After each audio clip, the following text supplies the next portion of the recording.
Personally, I love this new turf field. It's really easy for us to come out and practice, whether it's rain or shine.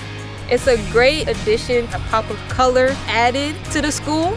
I feel like on this turf I did perform better. You can move better in it. When you're in grass, you might slip, but with turf, you're not gonna slip. For football, we do take a lot of falls and stumbles, so with this turf being a lot plusher than our old turf, we have had reduced injuries.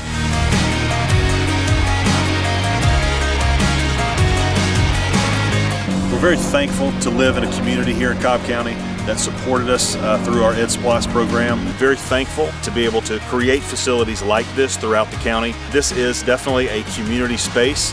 It's going to be used by our feeder programs all the way from 5 years old all the way through our high school age students. All of our athletes benefit from using this field, even if they don't directly play on this turf.